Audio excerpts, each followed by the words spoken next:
to the Wisconsin Vegetable Garden Radio Show with your hosts, Joey and Holly Baird. It is the Wisconsin Vegetable Gardener Radio Show, the WisconsinVegetableGardener.com, your destination for all things gardening. 925 videos. I always forget how many videos because we've just got so many.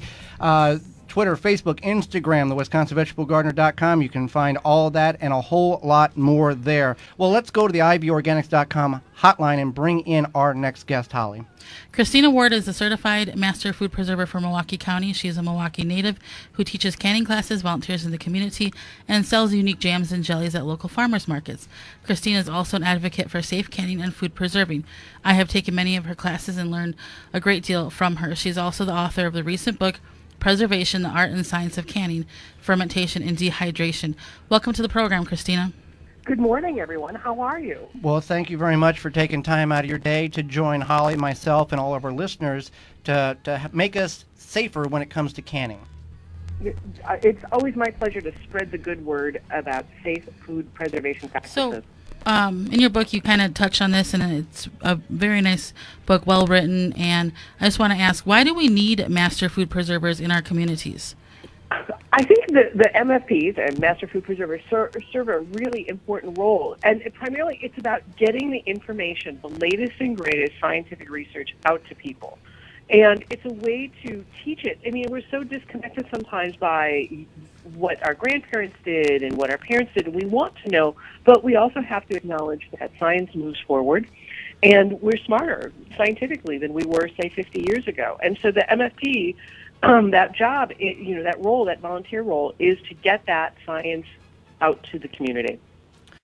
Well, and that's the thing, everybody wants to carry on that heirloom recipe from their great-grandmother from 1897, but we've learned now, like you just spoke about, that's not really the safest. It's great to put in a frame and hang above the mantle, but it's not good to go ahead and try to put that recipe in a jar and expect it to be safe in 2017. I mean, exactly. And that's where your MFP in your county can help you out, too, is that there's updated recipes. So you can take your grandmother's recipe, and once you understand some of the science behind it, and you can consult with your MFP, they can take a look and say, okay, your recipe is great, and if you do this one small thing differently, you'll get your great-grandmother's pickles or jam and still have it be safe for your family. Now, you were on Fox 6 this past week, and I watched that segment, great segment. You brought up a term in which I didn't know existed, which was Milwaukee pickles. Now, Holly, are you familiar with what Milwaukee pickles are? No. Okay. Christine, would you define what the difference between a Milwaukee pickle is and the rest of the country pickle are? Yeah, Milwaukee dills are unique. I mean, Milwaukee and Wisconsin have such a great ethnic kind of immigrant history. And so Milwaukee dills are very much like a hybrid of that Eastern German, Polish style of vinegar pickling. And really what sets it apart is our combination of spices. And so our pickling spice, which one of my favorites is always at Penzeys, locally owned Penzeys spices, it includes clove, and our style of pickle also is very heavy on the mustard seed and the turmeric, and it gives our pickles a little bit of a different taste. If you go to other places in the country or buy more, brands that are not originated from Milwaukee, you'll notice that difference. Now, we get this question a lot when Holly does the basics of canning classes, teaches, the courses. My pickles are soft, they don't have the snap. What is your secret to getting your pickles to get that pop that you were familiar with store-bought?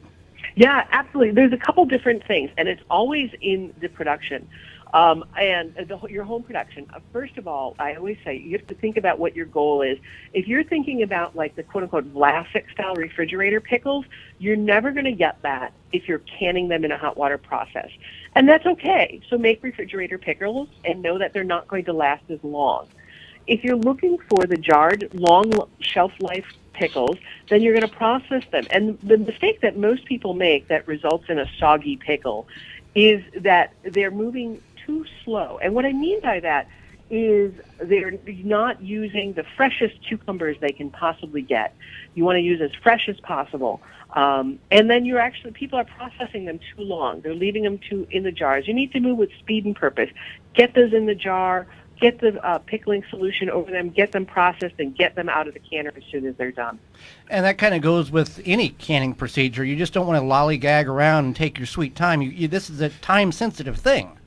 It is. And that's, the timing on a recipe is calculated for you.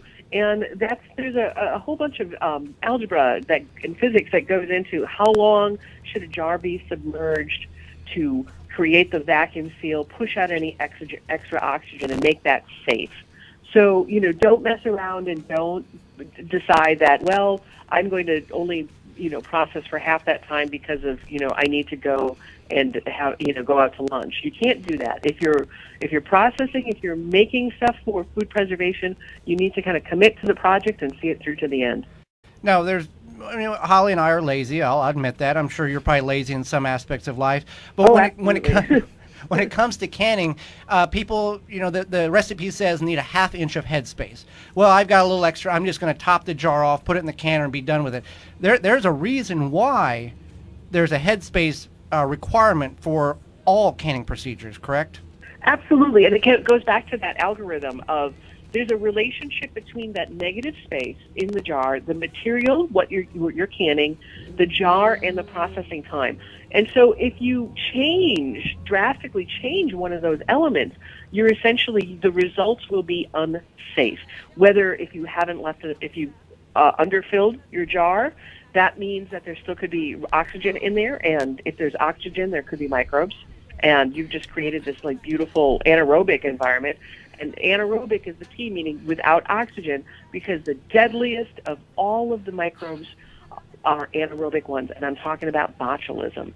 And so there's never any amount of laziness that if the result is death, you don't get to be lazy. You have to do it the right way. Absolutely.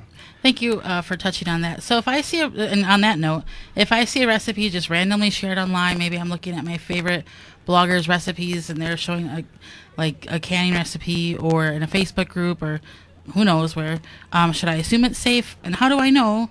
Or should I only use trusted resources? How do I be the best safe canner when it comes to this day and age where everything is so true on the internet?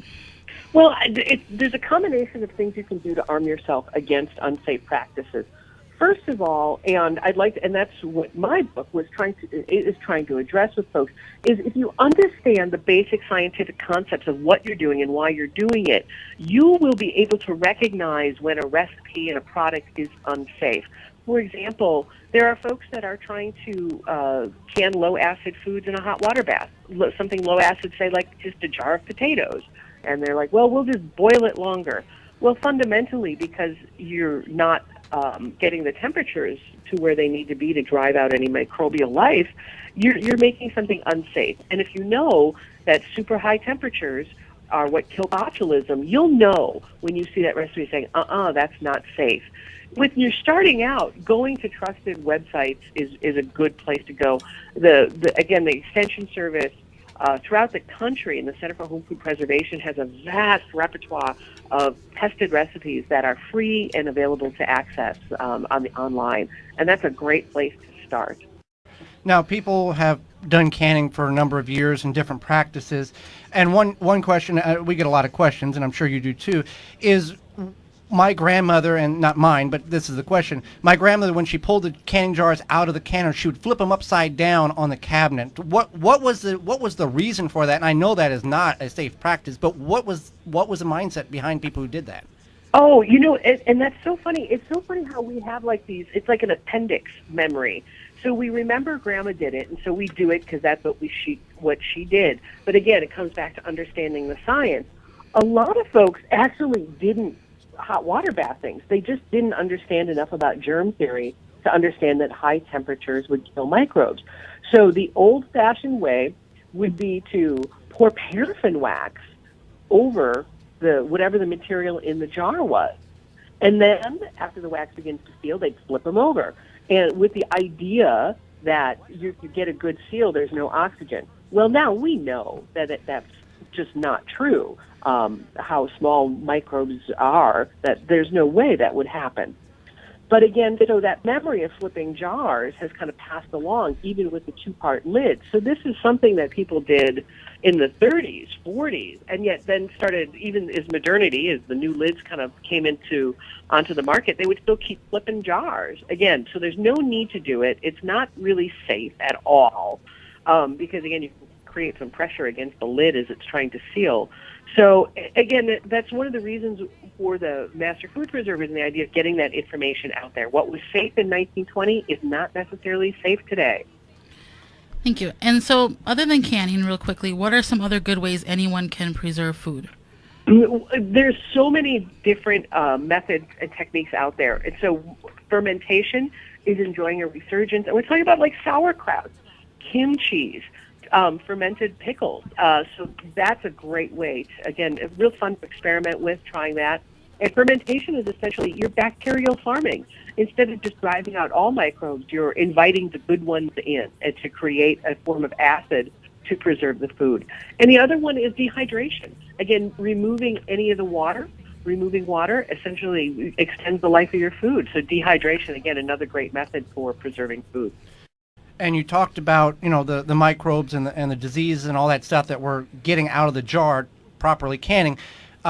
There's people who will go, well, I'm just going to save on lids and reuse lids again. For $2.50, is it really worth the risk of death to save a few bucks by reusing lids that are not designed to be reused? Absolutely not. And the same thing with like reusing old peanut butter jars. They're not designed to be used multiple times. And when I get asked that question or people scoff, here's what I say. I say, do you really want your family to have your obituary read you died because of a bad jar of potatoes or jam? No, that's ridiculous. So there's just no reason to not do things the safe way. Right. You're going to save more money by canning it correctly than you are going to buy something that you have no idea where it came from, what was put in it, and be happy and healthier that way. Absolutely. And there's the economic reasons, especially you guys are the gardeners. People listening are gardening. What a great way to extend your harvest by doing a little food preservation, whether it's fermenting, dehydrating, or canning. All that hard work you put into growing your vegetables, you get to enjoy them year-round. And there's nothing beats that eating something that you made, you harvested and made, and cracking open a jar in February when it's cold out. Well, yeah, definitely. We couldn't agree more. So how can people find your book, classes, and even where you sell your jams? I'm a bit retired from selling jams right now, so kind of taking a break. But there are other great local sellers on the market in Milwaukee area and in Wisconsin. So definitely seek them out, ask them questions about their practices, and then support them. My book is available at independent bookstores all over the country as well as on Amazon. If you've not got her Christina's book, you need to look at it because it's it's got a lot of information. And Christine, you've done a very well job of putting this book together. You didn't put no fluff in there. It's all serious. It's about canning and what you need to know. Not complete. There's some really good stories. Well, there's good stories, but it gets to the point. It's not just it's important. You're trying to get the message out there, and you did a very good job with that in your book. Well, thank you. And my goal again is always I don't want people to be afraid of the science. The science, if you just understand it at a high level, and I try to make it easy to understand so you can apply it to your food preservation practices without needing the degree in microbiology. Absolutely. Well, Christine, we greatly appreciate you taking time out of your day to join Holly and myself and our listeners to advise us on better and safer canning procedures, and we thank you for that. Thanks so much for the opportunity. Happy preservation, everyone. Thank you, Christina. If you're in the Milwaukee or surrounding areas, just tune your radio to 860 AM or FM 106.5. You can also find links on our Facebook pages, The Wisconsin Vegetable Gardener and Home Canning. Our website, thewisconsinvegetablegardener.com, click on the radio tab at the top of the page, then click on the Listen Live button, and you'll have immediately access to our live program. Mobile devices work very well. Also, go to your app store and download for free the TuneIn app or the Simple Radio app. Then search WNOV 860, save it to your favorites, and you can have access to our radio show live wherever you're at in the world. Our radio program will also have podcast replay under the radio tab several days following the live broadcast. You can find all of these links in the show notes below. Our show airs 9 to 10 a.m. Central Standard Time every Saturday, March through the end of October. And we want to thank our sponsors because without them, this would not be anywhere possible. You can find all of their links under the radio tab on our website at thewisconsinvegetablegardener.com. For more information, please visit thewisconsinvegetablegardener.com.